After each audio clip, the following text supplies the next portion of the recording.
Morning class, welcome in your accountancy video. Accountancy के अंदर अभी हम लोग हमारी फर्स्ट बुक कंप्लीट कर आए थे, जिसके अंदर हम लोगों ने पार्टनरशिप बहुत अच्छे से सीखा कि अगर पार्टनर जो है आपकी पार्टनरशिप के अंदर एंटर होगा तो क्या होगा, अगर उसकी डेथ हो जाती है तो उस केस में हम लोग कैसे हमारी एंट्रीज को पास ऑन करते हैं, किस तरीके से अकाउंट मेंटेन करते हैं हमारे एज अकाउंटेंट। अगर कोई पार्टनर रिटायर हो जाता है तो उस केस में हम लोग क्या करते हैं। हम लोगों ने हमारा प्रॉफिट शेयरिंग रेशियो भी सीखा, बहुत सारी चीजें हम लोगों ने पार्टनरशिप से रिलेटेड बुक फर्स्ट के अंदर कंप्लीट करी है। अब हम लोग हमारी सेकंड बुक की बात करते हैं। तो सेकंड बुक के अंदर हम लोगों को कंपनीज से रिलेटेड पढ़ना है कि कंपनीज के अंदर क्या होता है, कंपनीज के अंदर जो शेयर्स हम लोग लेते खरीदते बेचते हैं, एज एन अकाउंटेंट हम लोग किस तरीके से उसकी एंट्रीज हमारे कंपनी के अंदर डालेंगे, कंपनी के अकाउंट्स के अंदर हम लोग एंट्रीज पास ऑन करेंगे। सो क्लास अब हम लोग हमारी सेकंड बुक कर रहे हैं, जो कि आपकी टोटल 20 मार्क्स की आती है, जिसमें से हम लोग आज हमारा चैप्टर 8 स्टार्ट कर रहे हैं, that is the issue of shares, जो हमारा फर्स्ट चैप्टर है बुक सेकंड का।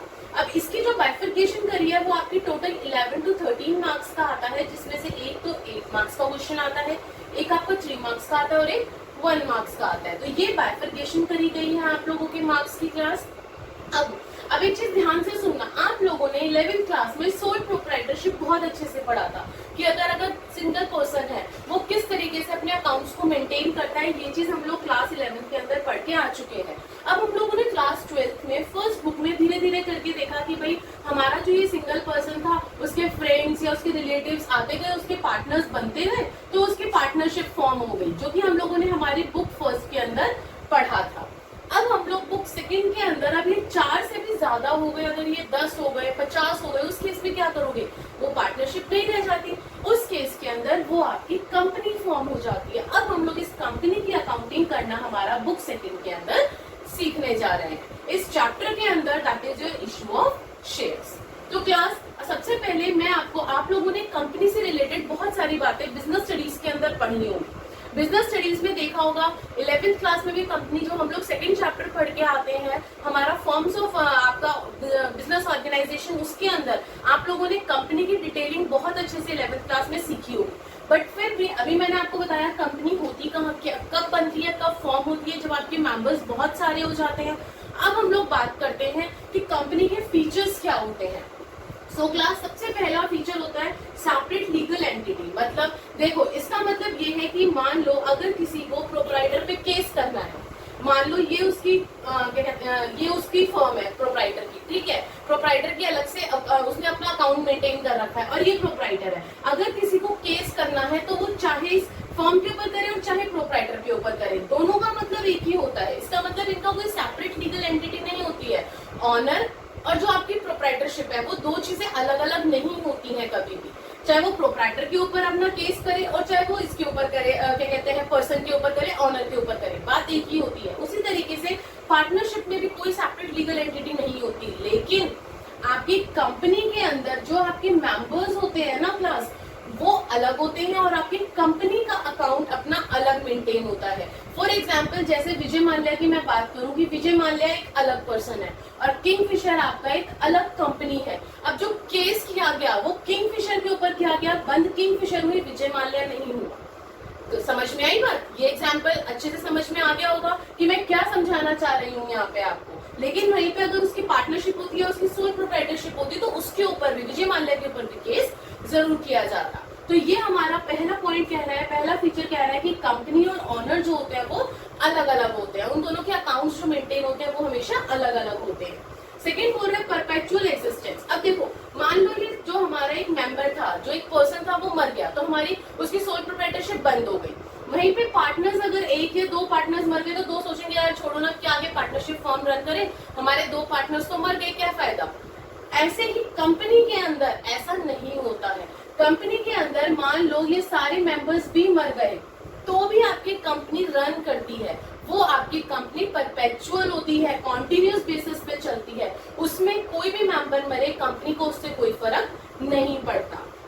Third one is your limited liability. इसका तीसरा फीचर है कि इसकी लिमिटेड लाइबिलिटी होती है।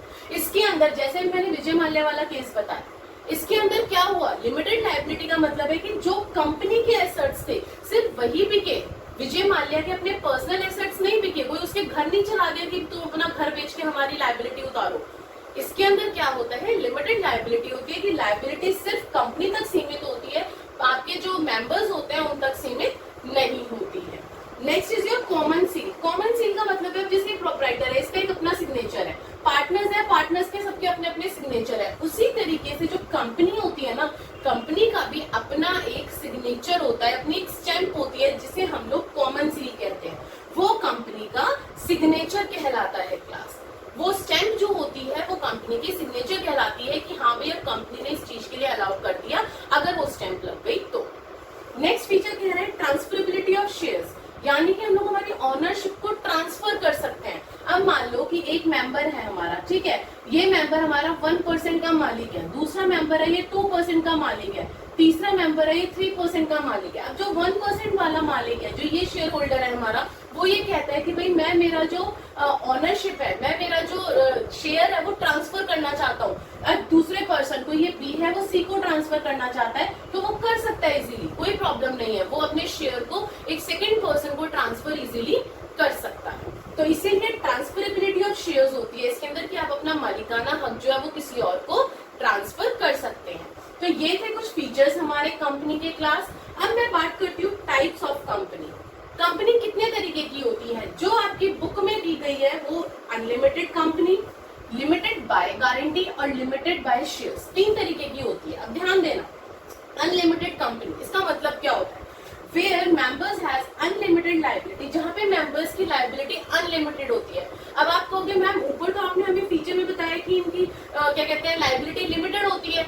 बिल्कुल, ये जो हमारी अनलिमिटेड लायबिलिटी कंपनी होती है ना, this is not practically existence in India, ये सिर्फ किताबों में है, इवन ये हमारे लॉ में भी नहीं है और ये आपको इंडिया के अंदर कहीं पे भी देखने को नहीं मिलेगी। ये सिर्फ कहा जाता है कि अनलिमिटेड कंपनी होती है जिसके अंदर अगर विजय माल्या ने किंगफिशर कंपनी के, अगर उसकी कंपनी डूब गई तो विजय माल्या के ऊपर भी केस कर दिया जाएगा कि उसकी चाहे वो अपनी पर्सनल एसेट्स बेच के हमें पैसा दे, उसे देना पड़ेगा। अनलिमिटेड का मतलब ये है, लेकिन ऐसा हमारे इंडिया के अंदर कहीं पे भी एग्जिस्ट नहीं करता, ये सिर्फ किताबी बातें हैं। आगे बढ़ती हूँ, limited by guarantee.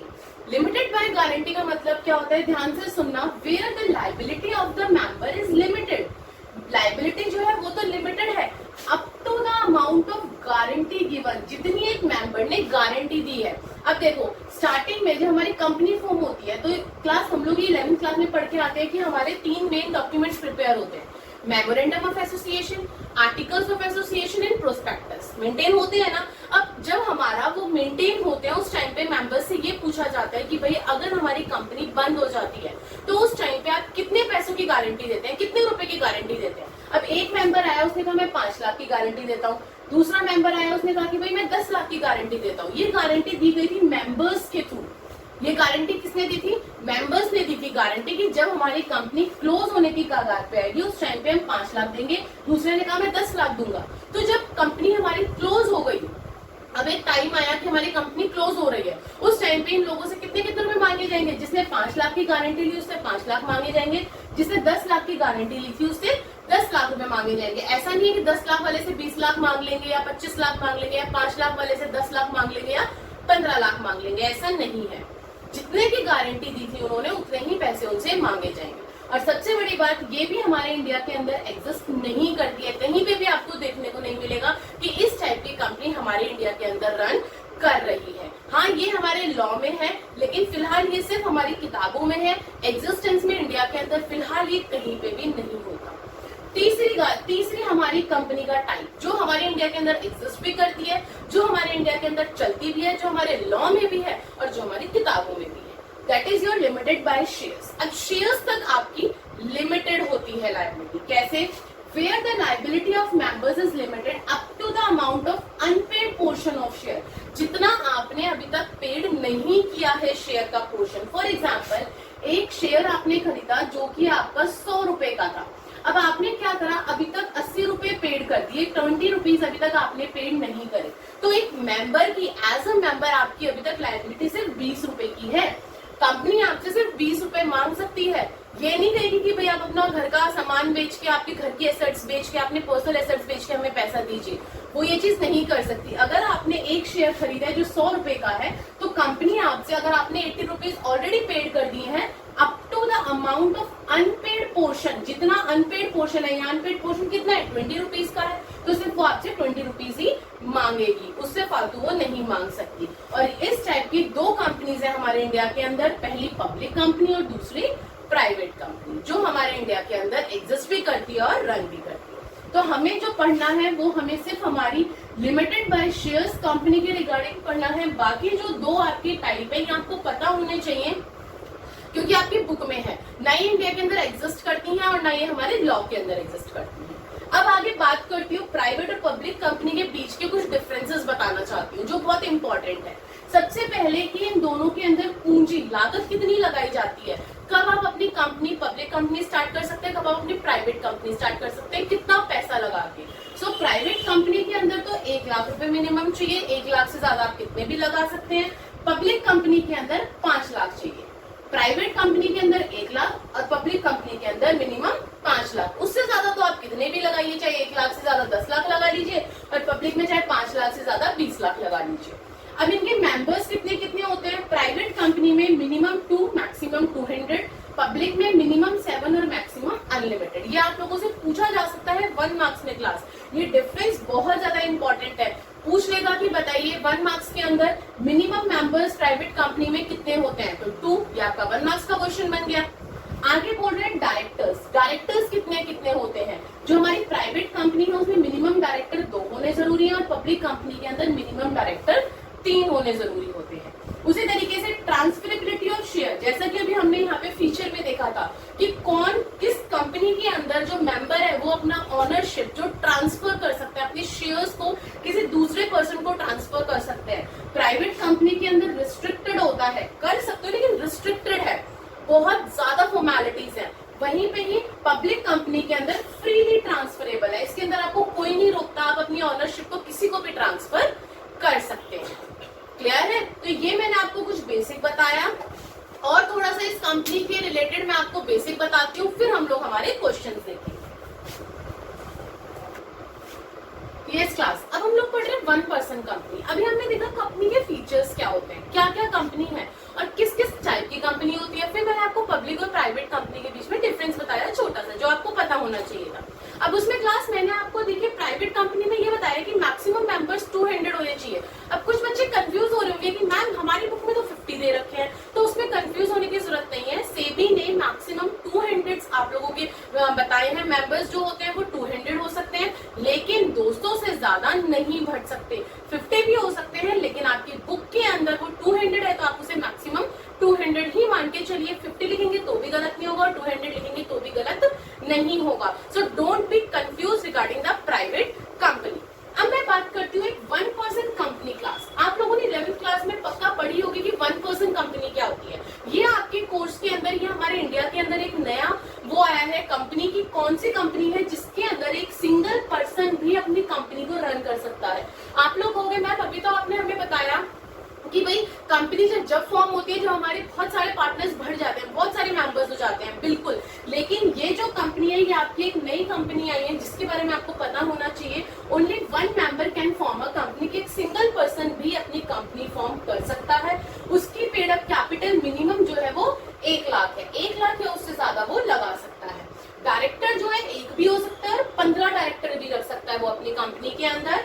And it can use the word OPC, जैसे प्राइवेट लिमिटेड में हम लोग, हमारी अगर प्राइवेट कंपनी तो प्राइवेट लिमिटेड वर्ड यूज करते हैं, पब्लिक है तो लिमिटेड वर्ड यूज करते हैं। उसी तरीके से अगर हमारी 1 पर्सन कंपनी है तो हमें कंपनी के पीछे ओपीसी वर्ड यूज करना पड़ेगा, that is your 1 person company. तो इसके बारे में आपको पता होना चाहिए था। मे बी इसके रिगार्डिंग आपके एग्जाम में कोई भी क्वेश्चन पुट अप हो सकता है। अब मैं बात करती हूँ एक छोटे से क्वेश्चन की, जो आपको अपने आप करना है as an homework. Distinguish between partnership firm and company, ये 4 मार्क्स के अंदर पूछा जा सकता है। आगे बढ़ती हूँ। अब क्लास हमें इस चैप्टर में क्लास करना क्या है, कौन सी जर्नल एंट्रीज क्या पास करना है, हम लोग वो सीखेंगे। ध्यान देना। मान लो ये हमारी प्राइवेट कंपनी है, ठीक है, हमारे मेंबर्स हैं, हम लोगों ने पैसे जोड़ लिए, किसी ने 1 करोड़ रुपए दिए, किसी ने दूसरे ने 1 करोड़ दिए, फिर तीसरा आया उसने 3 करोड़ रुपए दे दिए, ऐसे करके हमने 5 करोड़ से अपनी कंपनी कंपनी तो स्टार्ट कर दी, लेकिन अगर आप चाहते हैं कि भाई हमारी ग्रोथ हो कंपनी की, हमारी कंपनी फैले, हमारी कंपनी जो है वो डेवलप्ड हो, तो उसके लिए क्या करना पड़ेगा, आपको ज्यादा से ज्यादा पैसे इकट्ठा करना पड़ेगा। अब पैसा आएगा कहाँ से, आप लोग ये सोचोगे। अब आप लोग पता क्या करोगे उस केस में, as an member, as an director आप लोग क्या करना स्टार्ट करोगे, लोगों को सपने दिखाना स्टार्ट करोगे।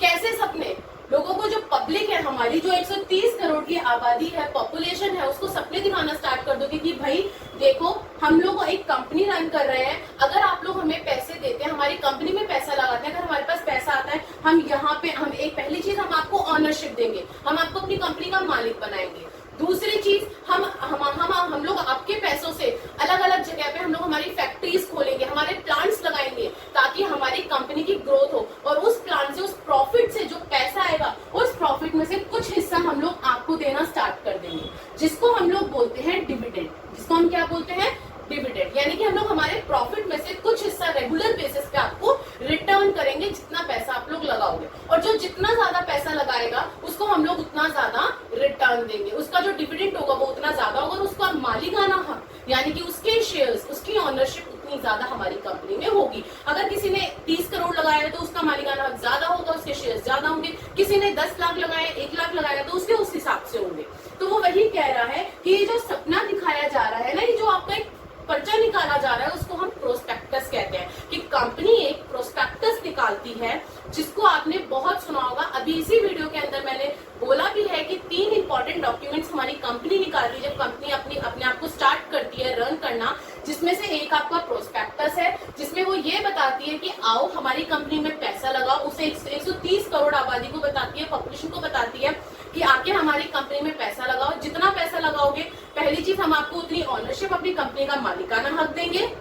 दूसरी चीज, आपके पैसों से हम लोग जगह जगह प्लांट लगाएंगे, फैक्ट्रीज लगाएंगे, जिससे हमें प्रॉफिट होगा, और प्रॉफिट होगा तो उसके बदले में हम आपको कुछ हिस्सा देना स्टार्ट करेंगे, यानी कि डिविडेंड देना स्टार्ट करेंगे। समझ में आई बात। अब वो लोग ये कहेंगे कि ठीक है हम तो देंगे, हम पैसा लगा देंगे। इन्होंने क्या करा, पैसा देना स्टार्ट कर दिया, ठीक है। अब ये कहेंगे इसके बदले में हमें कुछ प्रूफ भी तो मिलना चाहिए ना, ये थोड़ी कि खाली हमने पैसा लगा दिया, तुमने बोल दिया हमने मान लिया, कंपनी ने बोल दिया कि आपको ओनरशिप मिल गई और हमने मान लिया, नहीं। उसके बदले में कंपनी जो है एक सर्टिफिकेट इशू करती है, जिसे हम शेयर सर्टिफिकेट कहते हैं क्लास।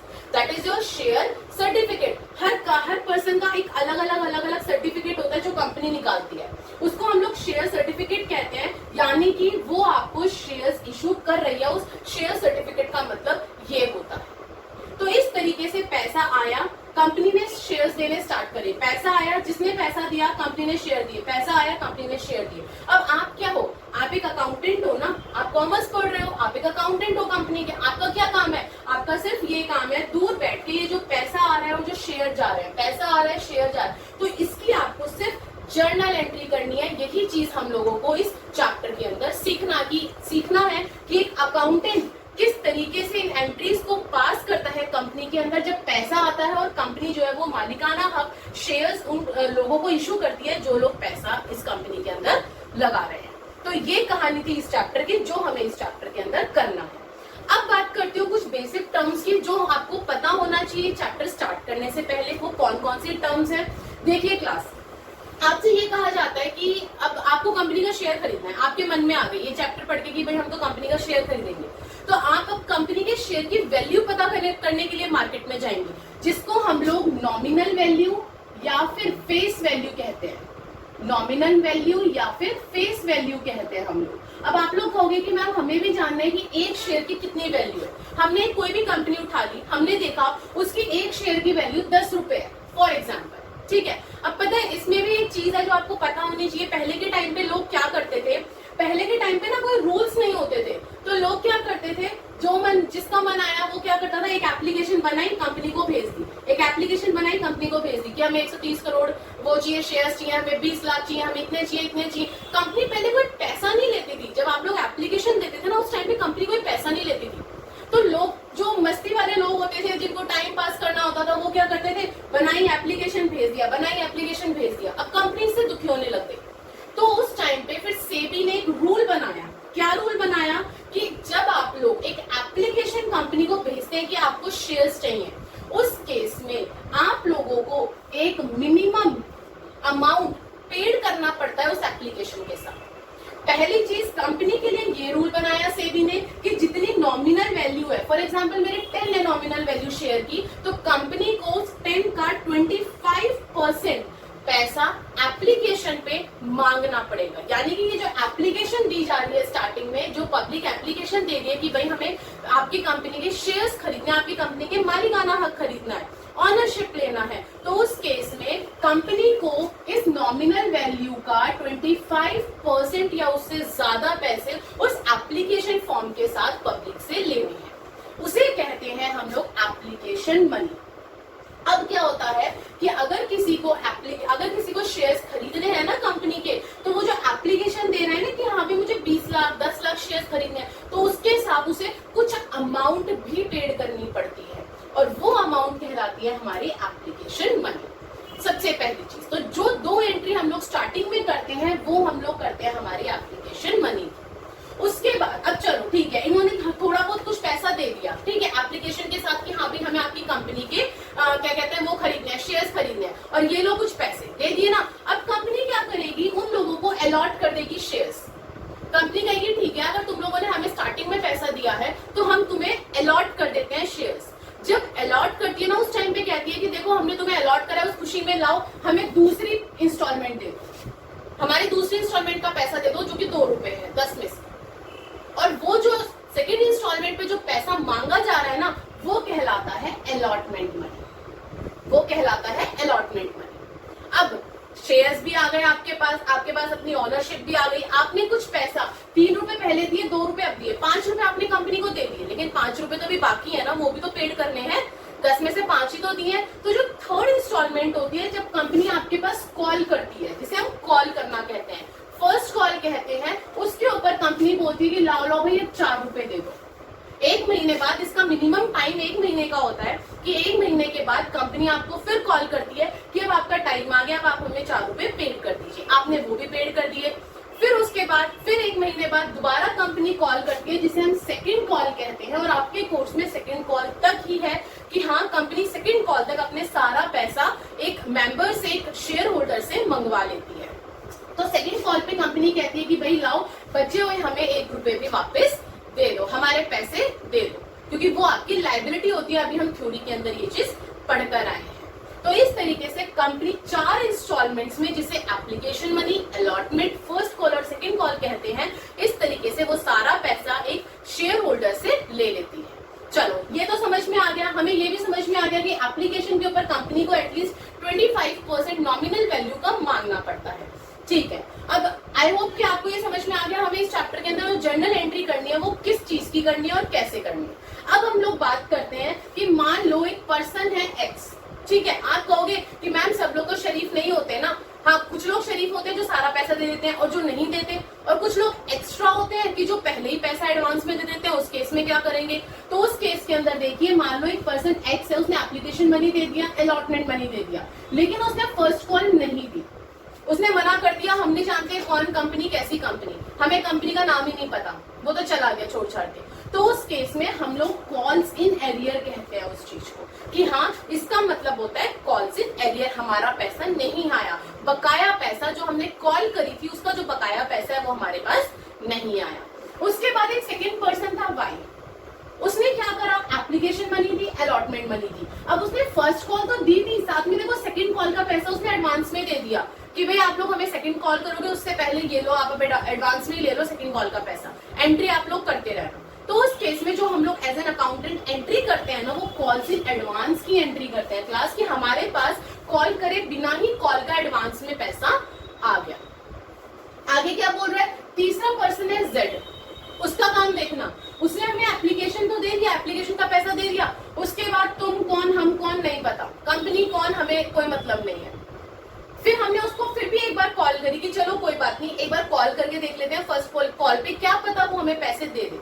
उसने कहा नहीं पता तुम कौन और हम कौन। उस केस में हम लोग क्या करते हैं, जो हम लोगों ने उसको शेयर्स देने की बात करी थी, जो उसने हमें एप्लीकेशन दिया था जितने शेयर्स पे, वो शेयर्स हम लोग उसके फोरफीट कर देते हैं, यानी कि कैंसिल कर देते हैं, यानी कि जब्त कर लेते हैं उसके शेयर्स, कि अब हमें उसे शेयर्स देने ही नहीं है जब उसने हमें अलॉटमेंट का पैसा दिया ही नहीं है। कैंसिल कर दिए जाते हैं उसके शेयर्स, उसका पूरा ऑनरशिप का जो हक है वो खत्म तो ये थी कहानी जो कि अब हम लोगों को पढ़ना है इस चैप्टर में। हम लोगों को इसकी जर्नल एंट्री सीखनी है। क्लास नहीं समझ आया दोबारा से वीडियो को रिव्यू करिए और समझिए, क्योंकि ये समझना इस चैप्टर के लिए आपके लिए मोस्ट इंपॉर्टेंट है। अब एक दो एग्जाम्पल से फिर हम एक दो एग्जाम्पल्स देखते हैं ताकि आपको जर्नल एंट्री करना आ जाए। यस क्लास, पहला एग्जाम्पल मैंने बिल्कुल सिंपल उठाया है कि एक बहुत शरीफ सा आदमी है, बिल्कुल शरीफ है, और उसने क्या करा, हमने जैसे जैसे पैसे मांगे उसने वैसे वैसे पैसे पेड कर दिए। तो उसे बोलते हैं issue of share at par, यानी कि हमने उसने पार पे मांगे हैं कि हमारा अगर 10 रुपए है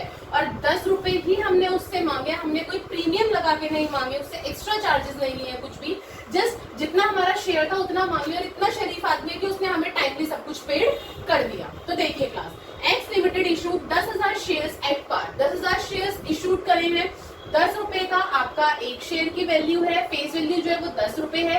एप्लीकेशन में हमने मंगवाए 4 रुपए, अलॉटमेंट पे 2 रुपए और फर्स्ट कॉल पे 4 रुपए। आई होप कि अब मुझे बार बार बताने की जरूरत नहीं है एप्लीकेशन क्या होता है, अलॉटमेंट क्या होता है, वो मैं बहुत अच्छे से अभी पीछे आपको समझा के आ चुकी हूँ। तो हम लोग हमारा क्वेश्चन स्टार्ट करते हैं। आपको बोला जाएगा you have to journalize it. अब देखिए जर्नलाइज कैसे करते हैं। सबसे पहले क्या करते हैं, जो आपका मेंबर होता है, जो आपका शेयर होल्डर होता है, वो एप्लीकेशन के साथ हमें जितने एप्लीकेशन पे हमने पैसे मांगे उतने देता है, वो पेड करता है। तो उसने कितने मांगे, 4 रुपए मांगे, और 4 रुपए किस हिसाब से, 10,000 के शेयर्स उसको लेने हैं। तो 4 इंटू 10,000 कितने हो गए, 40,000 हो गए ना। तो एंट्री हो जाएगी bank account debit to share application. क्यों शेयर एप्लीकेशन क्यों हुई, क्योंकि हमारे पास उसने एप्लीकेशन दिया और हमारे बैंक में पैसा आया है। तो जब बैंक में पैसा आ गया तो bank account debit to share application कितने से आ गया, 40,000 से आ गया। और नरेशन लिख देंगे बीइंग एप्लीकेशन मनी रिसीव, कि हाँ हमारी कंपनी को एप्लीकेशन मनी रिसीव हो गई है। अब जब एप्लीकेशन मनी रिसीव हो गई तो दूसरी चीज इशू करने में इशू कर देंगे हम लोगों से share application account debit to share capital. कितने की शेयर कैपिटल, 40,000 के। क्यों, 4 रुपए के 10,000 के हिसाब से कितने हो गए हमारे, 40,000। और नरेशन बन जाएगी बीइंग एप्लीकेशन मनी ट्रांसफर, की एप्लीकेशन मनी जो है वो शेयर कैपिटल में हम लोगों ने ट्रांसफर कर दी है। नेक्स्ट उसके बाद चलो भाई एप्लीकेशन का काम तो हो गया, एप्लीकेशन आ गई और पैसा हमने ट्रांसफर कर दिया। अब अगर मैं बात करूं सेकंड अलॉटमेंट की, थोड़े टाइम बाद उसने कंपनी ने क्या करा, अलॉट कर दिए शेयर कि हाँ भाई लो रामू तुम ना शेयर्स ले लो, हम तुम्हें शेयर्स अलॉट कर रहे हैं, हम तुम्हें तुम्हारा मालिकाना हक अलॉट कर रहे हैं, शेयर सर्टिफिकेट दे रहे हैं। तो उस केस में वो क्या करेगी कंपनी, ड्यू हो गया ना आपका अलॉटमेंट का पैसा, तो ड्यू की एंट्री हो जाएगी share allotment account debit to share capital. और अलॉटमेंट पे कितना मांगा, 2 रुपए मांगे एक शेयर पे, तो 2 इंटू 10,000 कितना हो गया, 20,000 20,000 हो गए हमारे। उसके बाद जब इसकी नरेशन आ जाएगी बीइंग अलॉटमेंट मनी ड्यू हो गया। अब आप क्या करोगे, पेड करोगे, कंपनी में पैसा आएगा। तो जब कंपनी पैसा रिसीव करेगी तो एंट्री क्या हो जाएगी, बैंक अकाउंट डेबिट, क्योंकि भाई बैंक में तो डालोगे ना, तो शेयर अलॉटमेंट अकाउंट। किसके लिए आए हैं, अलॉटमेंट के आए हैं। तो कितने आए हैं, 2 इंटू 10,000 कितना हो गया हमारा, 20,000। और नरेशन क्या आ जाएगी, बीइंग अलॉटमेंट मनी रिसीव, कि अब आपकी कंपनी ने अलॉटमेंट मनी रिसीव कर लिया है। अब हमारा अलॉटमेंट का भी काम खत्म हो गया, ड्यू भी हो गया और हमने रिसीव भी कर लिया। अब कंपनी ने 1 महीने बाद फर्स्ट कॉल करी क्लास, और जो फर्स्ट कॉल करी है वो करी है 4 रुपए से, कि भाई बचे हुए 4 रुपए अब आप लोग हमें दे दीजिए। रामू से कहा कि भाई 4 रुपए दे दो, तुमने जो 10,000 शेयर हमारे यहाँ पे खरीदे हैं उसके 4 रुपए बच रहे हैं। तो उसने क्या करा कि सबसे पहले कंपनी अपने अकाउंट अपने एंट्रीज में ड्यू की एंट्री करेगी, क्या, share first call account debit to share capital. Due की एंट्री होगी being first call money due, कितने से, 4 इंटू 10,000 40,000 से हो गई है अब हमारी। अब ड्यू होने के बाद पैसा आएगा, उसको पता चल गया कि हाँ भाई ड्यू हो गया, सामने वाले पर्सन को, रामू को पता चल गया ड्यू हो गया। अब रामू पैसा पेड करेगी तो हमारी कंपनी में पैसा आएगा, हम तो कंपनी की अकाउंटिंग कर रहे हैं। तो पैसा आने की एंट्री क्या होगी, bank account debit to share first call, और नरेशन हो जाएगी being first call money receive. आपने फर्स्ट कॉल की मनी रिसीव कर ली है, और कितने से करी है, 40,000 से। 4 इंटू 10,000 40,000। आई होप क्लास ये बिल्कुल सिंपल क्वेश्चन जो एग्जाम में कभी नहीं आता, लेकिन स्टार्टिंग जब तक हम लोग बेस नहीं सीखेंगे हमें आगे भी क्वेश्चंस नहीं आएंगे। ये क्वेश्चन आपको पता होना बहुत जरूरी है, और आई होप कि आपको समझ आ गया होगा। ये तो था बिल्कुल सिंपल सा क्वेश्चन। अब मैं बात करूं प्रीमियम की, कि भाई कंपनी ने प्रीमियम ऐड कर दिया आपके शेयर्स के ऊपर, आपके पैसों के ऊपर उसने इस बार प्रीमियम लगा दिया। कैसे, क्वेश्चन देखते हैं। X limited issued 10,000 shares, you have to journalize. उसने बोला है 10 रुपए आपके एक शेयर की वैल्यू थी, जिसपे उसने 40 रुपए प्रीमियम लगाया है। और प्रीमियम कैसे लगाया है, एप्लीकेशन पे 3 रुपए मांगे, अलॉटमेंट में 5 + 15 यानी कि 15 रुपए क्या है, प्रीमियम है। और फर्स्ट कॉल पे 2 + 25 यानी कि 25 क्या है आपका, प्रीमियम है। 2 रुपए तो उसने आपके नॉर्मल मांगे हैं और 25 रुपए उसने प्रीमियम के लगा दिए। इसी तरीके से अलॉटमेंट में 5 रुपए आपके उसके नॉर्मल शेयर की वैल्यू है और 15 रुपए का उसने प्रीमियम लगा दिया। तो अब इसको कैसे सॉल्व करेंगे, आइए देखते हैं। सबसे पहले एप्लीकेशन का तो एज इट इज जो हम कर आए अभी फर्स्ट एग्जांपल में वही हो जाएगा। पहले आप एप्लीकेशन के साथ पैसा देंगे कंपनी को तो कंपनी में पैसा रिसीव हो जाएगा। तो एंट्री डाल दीजिए bank account to share application, 3 रुपए से आया और 10,000 शेयर थे तो 3 इंटू 10,000 कितना हो गया, 30,000 हो गया। और नरेशन आपकी as it is being application money receive as it is लिख देंगे आप लोग। नरेशंस आप लोगों को बिल्कुल नहीं छोड़नी है, मुझे समझाना था इस वजह से मैंने यहाँ पे ब्रैकेट डाल के छोड़ दिया है कि आप लोग इसको फिल करेंगे क्लास। बार बार मैं नरेशन नहीं लिखूंगी, लेकिन आपको हर क्वेश्चन में लिखने हैं, वरना आपके मार्क्स डिडक्ट हो जाएंगे एग्जाम में, क्योंकि नरेशन के भी हाफ मार्क्स होते हैं, इस चीज को याद रखिएगा। नेक्स्ट, चलो पैसा तो आ गया एप्लीकेशन मनी से, अब क्या करना है, ट्रांसफर करना है उसको। तो कर दीजिए share application account debit to share capital, transfer कर दिया। नरेशन फिर वही बीइंग एप्लीकेशन मनी ट्रांसफर, कितने से, 3 रुपए थे और 10,000 शेयर्स थे तो 3 इंटू 10,000 कितने हो गए, 30,000 हो गए। अब क्या करें मैम, पिछली बार तो अलॉटमेंट पे हमारे पास प्रीमियम नहीं था, लेकिन इस बार तो हमारे पास प्रीमियम है।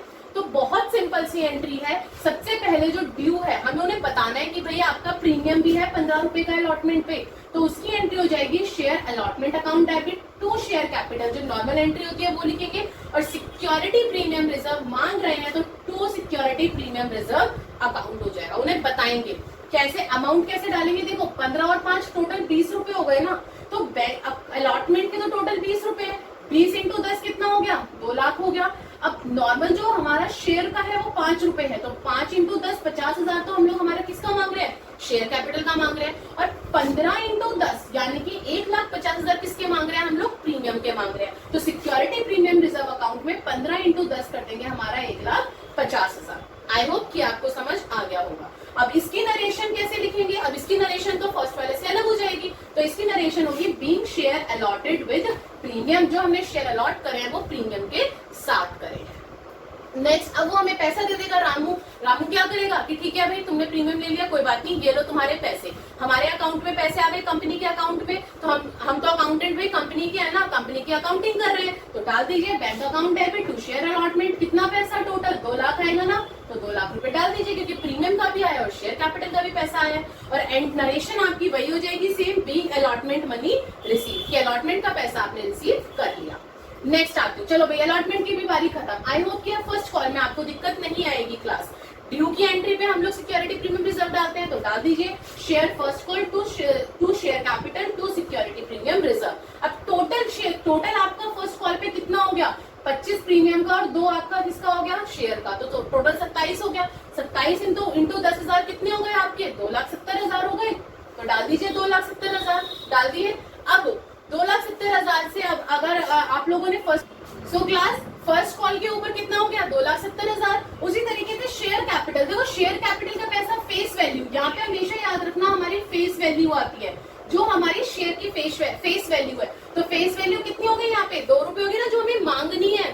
तो जो हम लोग मांग रहे हैं वो 2 रुपए मांग रहे हैं, तो 2 रुपए के हिसाब से अगर मैं 10,000 करूँ तो कितने हो गए हमारे, 20,000 हो गए। अब यहाँ तो हमारे पास 20,000 आ जाएंगे, लेकिन सिक्योरिटी प्रीमियम पे 25 रुपए थे, तो 25 रुपए को 10,000 से इंटू करूंगी तो मुझे सिक्योरिटी प्रीमियम रिजर्व का अमाउंट कितना मिल जाएगा, टोटल मिलेगा 2,50,000। यही चीज मुझे नई इस एग्जाम्पल के अंदर आपको सिखानी थी, सिक्योरिटी प्रीमियम रिजर्व अकाउंट के बारे में। और इसकी नरेशन क्या हो जाएगी, वही same, being share first call receive with due with premium. आपने अभी ड्यू करा है ना, रिसीव तो बाद में करोगे, तो ये अमाउंट हमने उसे बता दिया हमारे रामू को, जो हमारा शेयर होल्डर था, कि भाई तुम्हारा पैसा ड्यू हो गया और प्रीमियम के साथ हुआ है। अब क्या करेगा रामू, कहेगा ठीक है भाई ये लो तुम्हारे पैसे, तुम्हारी कंपनी के जितने भी पैसे बनते हैं और मुझे मेरा शेयर सर्टिफिकेट दे दो। अब क्या करेंगे, जब रामू पैसा दे देगा तो मैं एज एन अकाउंटेंट अपनी कंपनी में लेने के पैसे डाल दूंगी। कितने, bank account debit to share first call, कितने टोटल कितने मांगे थे, 2,70,000, तो यही आ जाएगा 2,70,000, 2,70,000। और लास्ट में हमारी नरेशन सेम आ जाएगी, being first call money received. So class, ये 2 एग्जाम्पल मैंने छोटे छोटे अभी समझाए हैं, जो कि एक छोटा सा पार्ट है आपके बड़े क्वेश्चन का। अगर ये नहीं आएगा तो आगे के क्वेश्चन आप नहीं कर पाओगे। अभी तो हमने पार और प्रीमियम का सीखा है, अभी हमें कॉल्स इन एरियर का, कॉल्स इन एडवांस का, फिर उसके बाद धीरे धीरे करके एक स्टेप करते हुए चल पड़ूंगी, और उसके बाद आपको एक स्टेप हम लोग चढ़ते जाएंगे सीढ़ी, और हम लोग हमारे बड़े क्वेश्चन पे, जो कि हमारा प्रो राटा का क्वेश्चन होता है लास्ट में, वो सीखेंगे, जो एग्जाम के पॉइंट ऑफ व्यू से हद से इम्पोर्टेंट है, लेकिन वो सीखने से पहले आपको ये सारी वीडियोस देखनी बहुत जरूरी है, जिसके अंदर हम लोग बेसिक स्टेप्स हमारे ले रहे हैं इस चैप्टर के। So class, please like, share and subscribe the channel, ताकि आपको जो नेक्स्ट टॉपिक हम लोग उठाने जा रहे हैं हमारा कॉल्स इन एरियर का, कॉल्स इन एडवांस का, वो आप लोगों तक पहुंच सके। और दोबारा बोल रही हूँ, नरेशंस लिखनी आप लोगों के लिए बहुत इंपॉर्टेंट है। अगर आप लोग नरेशंस नहीं लिखते एग्जाम में, नोटबुक में मार्क्स, आप लोग खुद अपने मार्क्स कटवाएंगे उस केस में। Thank you class.